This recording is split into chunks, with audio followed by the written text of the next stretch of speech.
The wind was strong that night. The old trees around the farm shook and groaned. The sky was dark. Lightning flashed, and thunder rolled over the hills. Rain hit the tin roof of the barn like 1,000 tiny hammers. Old Farmer John sat in his wooden chair, drinking tea. His dog, Max, lay near the fireplace, sleeping. John was a quiet man. He lived alone. His wife had passed away many years ago. His children had moved to the city. Now, only silence lived with him. But that night was not silent. At midnight, a strange sound came from the sky. Not thunder, not an airplane. It was a sharp buzzing sound like something falling very fast. John stood up and looked through the window. For a moment, he saw bright lights in the sky. They moved quickly, then disappeared behind the trees. Max began to bark. John put on his coat, picked up his old lantern, and walked out into the rain. Probably a meteor, he whispered. He walked across the muddy field, boots heavy with water. The rain slowed down. The wind became calm. Then, he saw it. Someone was lying in the field. John stopped. It was a girl, maybe 18 or 19 years old. She was not from around here. Her clothes were strange, tight, shiny, silver-like cloth. She was barefoot. Her skin was pale, almost glowing. Her eyes were closed. She was breathing. John slowly knelt beside her. She had no wounds, no blood, just lost. "Hey, are you okay?" he asked gently. The girl opened her eyes. They were large and dark purple. She looked at him, confused and afraid. She tried to speak, but the words made no sense. "Come on, let's get you inside," John said. He lifted her carefully. She was light, like a feather. Max followed as John carried the girl back to the farmhouse. Inside, he placed her on the couch near the fire. He brought her a blanket and a warm cup of water. The girl looked around the room as if everything was new to her. She touched the table, the lamp, even the blanket, slowly, curiously. "What's your name?" John asked. The girl tilted her head. She didn't answer. She looked at the fire and whispered a soft sound, a word John didn't understand. "Okay," John said, sighing. "You don't speak English. That's fine." Max came close to her. The girl smiled and gently touched the dog's head. Max wagged his tail. John made some soup and gave her a bowl. She smelled it first, then tasted. Her eyes lit up. She finished the whole bowl fast. He gave her more. After eating, she looked tired. John pointed to the small guest room. "You can sleep there," he said. The girl stood, still weak, and walked slowly to the room. Before entering, she turned around and looked at John. Then, she pointed to herself and said one word, softly. "Zura." John smiled. "Zura, okay, I'm John." She nodded, then went into the room. Later that night, the rain stopped. The wind was gone, but the sky was not clear. A strange blue light came from the barn. John, curious again, picked up his lantern and walked toward it. The barn doors were slightly open. Inside it was quiet. His cows were sleeping. The hay was dry, but something felt different.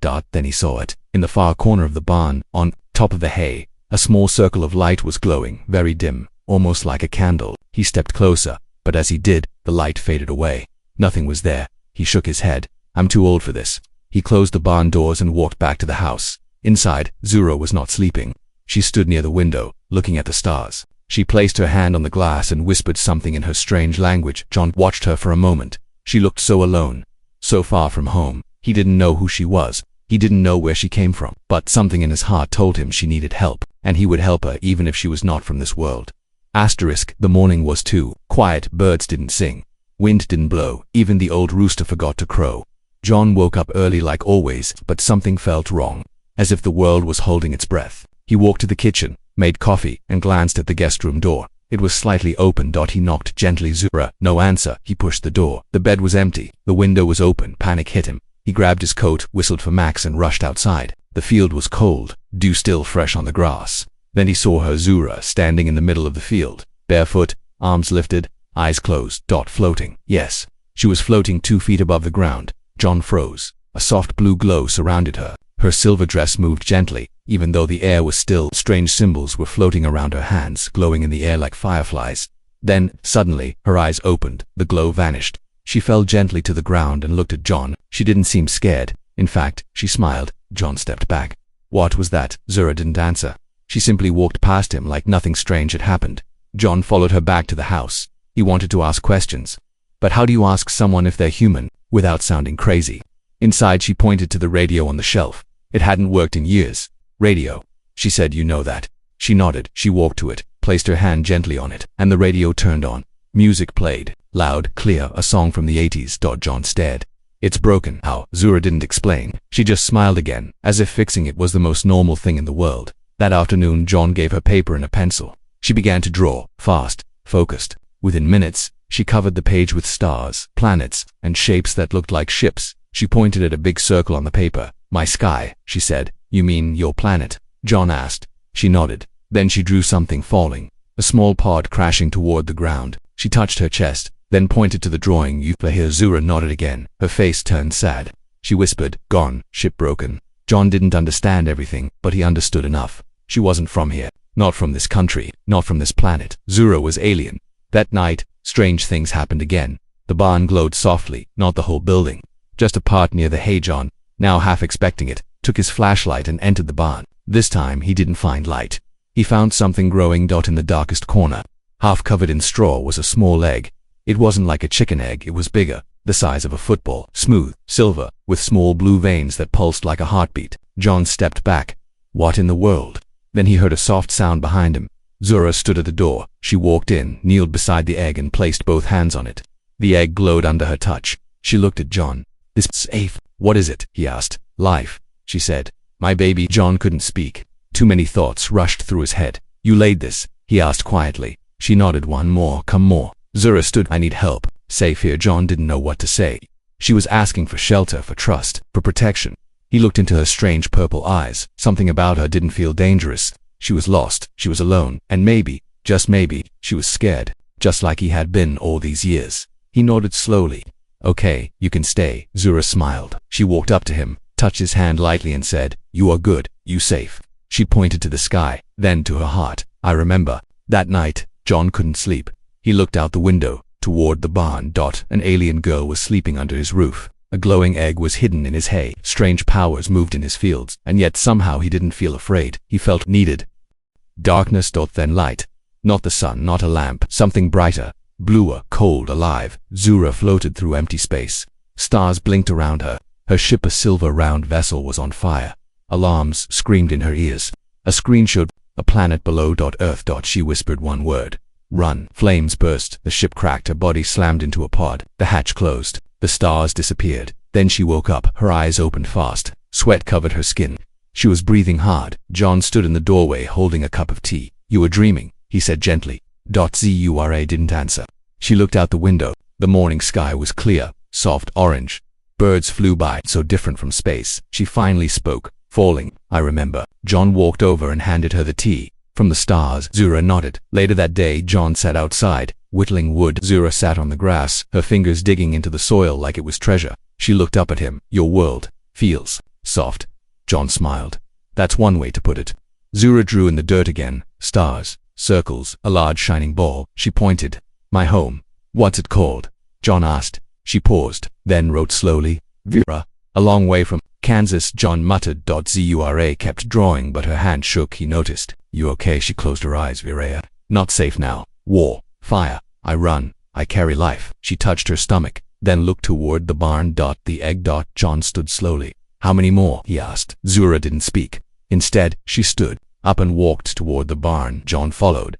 Inside, the light was stronger now, not blinding, but steady, like something alive was breathing. The first egg now had a small crack on its side, and beside it, two more had appeared. Silver blue-veined, warm. Zura knelt and placed her hand on all three. They come soon, she said. John asked. You laid them like birds. Zura looked up. Not bird, not human, Virian. Our kind does not need man, but still, we choose bond. She looked at him with strange calm. You help. You give peace, that is enough. John didn't understand it all, but he understood one thing. Zura trusted him, and somehow, in all this strangeness, he trusted her. That night, something else happened. John sat on the porch. Max lay near his feet. The moon was full. He looked up at the stars, searching. Then, one star moved. Not a shooting star, not fast, just a soft glide across the sky. Like a watcher, he narrowed his eyes. Zura came outside.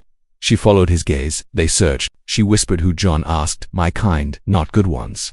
Soldiers, they hunt for what I carry. John stood slowly.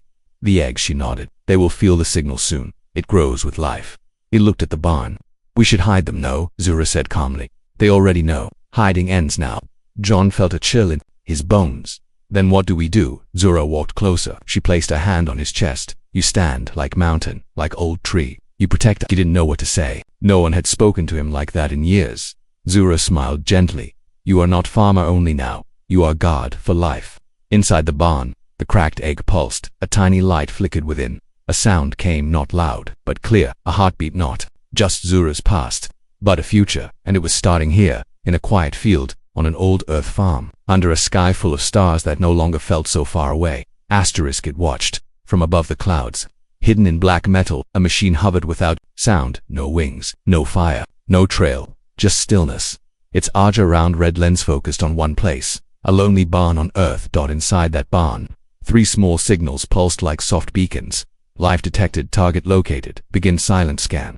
The machine blinked once, then vanished into the clouds. Far below, John was sharpening a broken shovel when he felt it. A strange pressure in the air. No sound, no birds. Even Max barked once, then hid under the porch. John looked up. The sky was clear, but something inside him said, "They're close." He walked toward the barn. The eggs glowed softly. One was shaking now just a little. A quiet tapping sound came from within. Zura stood near them, arms wrapped around herself. Her face was pale. "They found us," she whispered. John frowned. "What do you mean?" She pointed upward. "Scanners. They smell birth. They feel heat. They don't stop." John's hand tightened around the shovel. "You said they were your kind." Zura nodded slowly. "Same world, different path. They take babies, use them, weaponize them." John's voice was cold. "Like animals. Worse," Zura said. "Like tools. No love. Only war." The barn lights flickered. Zura's skin glowed faint blue. "Then we fight," John said. Zura turned to him, surprised. "You would die. For me, I've already lived," John said quietly. "Now I protect." That evening, the wind returned dry, sharp, electric. John parked his old truck sideways in front of the barn, like a wall. He stacked crates, filled water bottles, grabbed his rusted hunting rifle. It wouldn't stop aliens, but it made him feel like he still had hands. Zura, silent and focused, placed her glowing hands on the barn walls. Symbols appeared, blue lines like roots spreading across the wood. A shield. "What's that?" John asked. "Homespell. Not strong but holds time." "How long?" "Maybe until dawn." That night, the first ship came and wasn't loud. It didn't roar. It hummed. A smooth, black disk the size of a house, floating above the trees. Lights circled its bottom like blinking eyes. A beam of red light shined across the ground. Searching. John turned off every light in the house. Zura hid with the eggs. He stood in the dark, holding the rifle, heart pounding like a drum. Then a voice came through the air. Not from a speaker, not from outside. It came into his head. "You are holding stolen life. Surrender the female. This is your final message."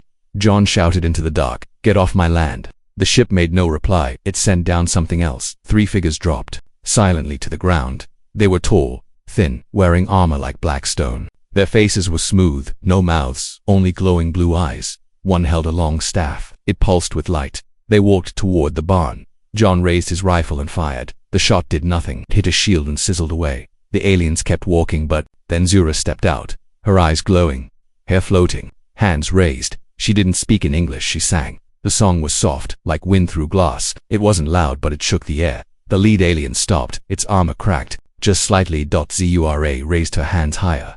The barn glowed. So did the eggs. The sky pulsed with a deep, low sound like thunder under the ground. John watched, stunned. Then, with a flash of blue light, the aliens vanished, not destroyed, pushed back. Zura fell to her knees, gasping. John ran to her. "Are you okay?" She nodded weakly. "Not gone for long, just delayed." She touched his chest again. "They fear you now, not just me." John blinked. "Why?" Zura smiled faintly. "Because I chose you." The next morning the air was heavy. No birds returned, no wind, only silence. But inside the barn, something had changed. The first egg was open. A soft cry came from the straw. John and Zura stepped closer. Inside, wrapped in silver blue skin with glowing eyes, was a child, not fully alien, not fully human, something new, something Earth had never seen. John knelt beside it. The child looked at him and smiled. Zura whispered, "Family begins." It did not know words. It did not know time, but it knew her voice. Warm, soft, safe, the first sound it ever heard. A melody like stars humming in water. The creature, the child, blinked for the first time. Its vision was strange, blurry, too bright, too many colors. But then, it saw 2 faces. One glowing, gentle, familiar. The other rough, old, human but kind. The child didn't cry. It reached out, and both hands were held. John stared down at the baby, the alien child, and felt something in his chest he hadn't felt in decades. Hope. The child had Zura's eyes, large, deep, shining purple. But its skin was soft like a human baby, just with a faint shimmer. It didn't look dangerous. It looked alive. Zura held the baby close. She closed her eyes and began to hum the same soft alien tune. She sang in her sleep. The barn glowed faintly with her voice. John sat beside her. In the haze, Zura turned to him. "Eyes gentle in my world," she said softly. "When life begins from bond, the protector becomes husband." John blinked. "I'm not sure I follow." She smiled. "You stayed. You guarded. You held me when I was not strong. Invira, that is not small. That is joining. John looked away, unsure. I'm just a farmer. Zura leaned closer. You are more now. Later that day, John fixed a broken chair outside the barn. The child slept inside, wrapped in soft blankets. Max guarded the door like a soldier. Zura sat beside John, watching the trees. She said, we do not marry like humans. No rings, no church, no paper. John nodded. I figured we connect, not by blood, by trust, and by choice.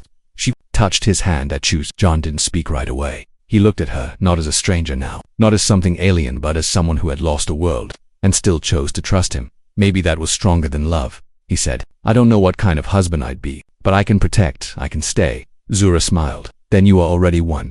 That night they built a crib, not fancy, just soft wood, hay, and blankets. But it felt right. Zura placed the baby inside and whispered something in her own language. A prayer, a promise. John stood at the door holding an old lantern. Zura, he said, do you miss your world? She looked at the stars. Yes, but I was not safe there. She walked toward him. Here. I am not hunted. I am not used. I am chosen.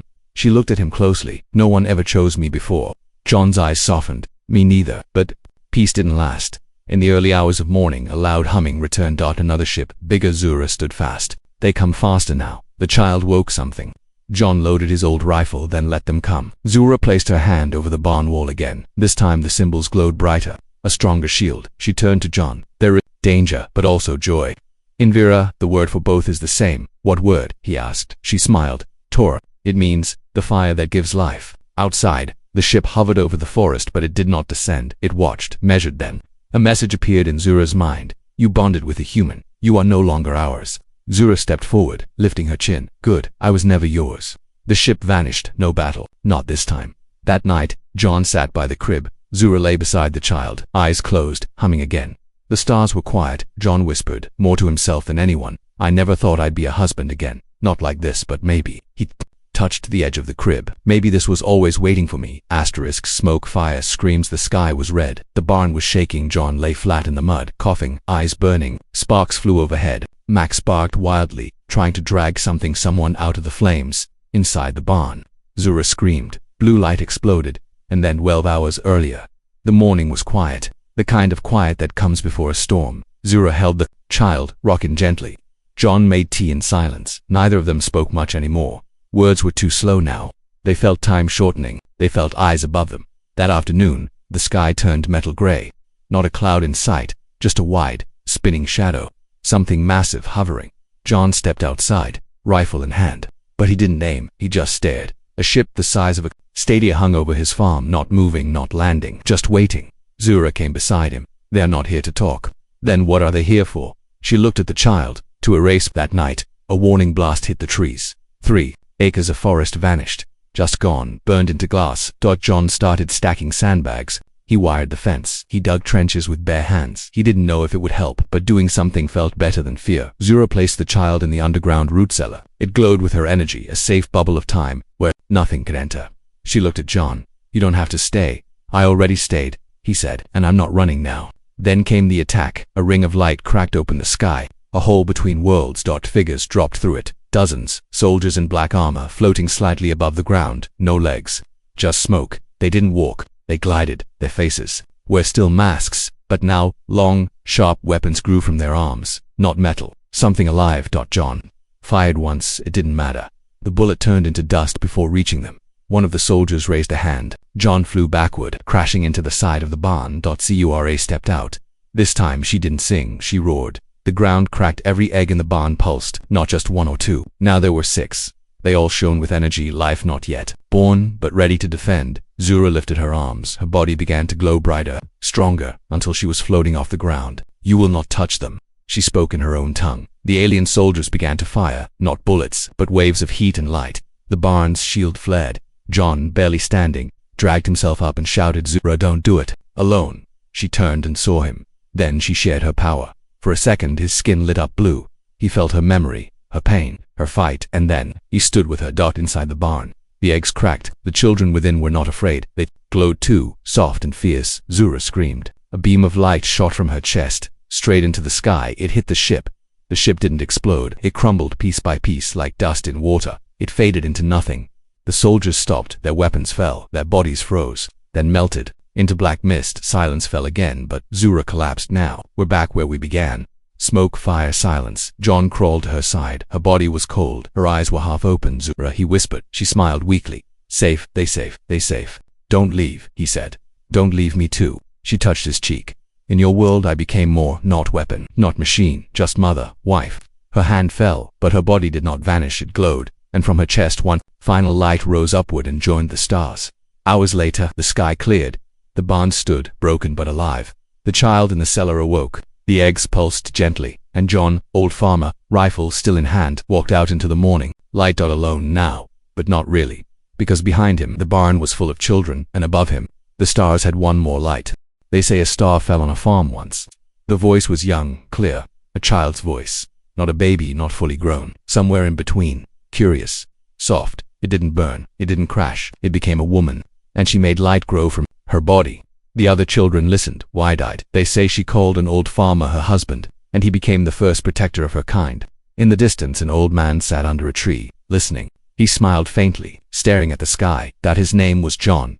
It had been 5 years since the night the barn lit up like a star. 5 years since Zura had become light and left her child in his arms. He had buried her where the moonlight touched the field. Every night a stone marked the place. No words on it, just a simple glowing mark she once drew in the dirt. Infinity, the bond symbol of Vareya. The eggs had all hatched. 6 children now lived in the farmhouse. They grew fast. Not human speed, not alien speed. Something in between. They looked like Zura, but sometimes, when they frowned, they looked like him. And every night, they asked for the same story. Tell us how Mama stopped the sky from falling. And John would say, she didn't stop it. She changed it. But one morning something changed again. A sound came from the sky, not loud, not sharp, familiar. A soft circular hum, like a song trying not to disturb a dream. The oldest child, the firstborn, stood in the yard and looked up. A ship hovered there, not black, not cold, white, gentle, bright like a pearl. John stepped outside slowly. His hands shook. A door on the ship opened. No soldiers, just one figure, tall, glowing, shaped like Zura but older, cloaked in light. The being spoke without sound. We come for the children, not to take, to invite. John looked at the 6 faces around him, his strange, bright family. The being continued. They are half of us, half of you. They can belong to both, but they must choose. John said, quietly, they're just kids. They are more. They already feel the call, and he could see it in their eyes. Curiosity, longing, wonder. That night he sat by the fireplace. The children gathered around. He didn't give orders. He didn't beg them to stay. He simply said, you are my family, no matter what you choose. The first child, the one who had told the story under the tree, stepped forward. I want to see her world, they said. Just once, then maybe I'll come back. The others nodded. Some wanted to go, some didn't. So John made them a promise. This land will always be here. This house, this field, this sky, and me, for as long as I breathe. He pointed to the stars. And maybe even after. In the morning the ship came low. It didn't roar. It hummed like a lullaby. 3 of the children walked forward. 3 stayed behind. The ship opened its arms. John knelt beside them. Be kind, be strong, and don't forget the smell of the soil. They hugged him tight, then they were gone. The ship rose, the sky closed, and silence returned. Years passed, the farm stayed alive. The barn was rebuilt, this time not with nails, but with light. It held both tractors and star maps, seeds and stardust, earth and sky. The children who stayed helped others like them find peace. And sometimes, only sometimes, a ship would return, not for war, but to visit home. Final scene. John, older now, sat in his rocking chair under the stars. A soft glow flickered. Beside him, the child who first hatched, now grown, now glowing gently. They looked up at the night. John whispered, funny, I thought I'd die alone. The child smiled. You never were alone, Papa. A breeze passed, a memory with it. Zura's voice, not from the sky, not from a ship, but from inside. You gave me more than safety. You gave me a story worth living. John closed his eyes. A star blinked above, and stayed a little longer.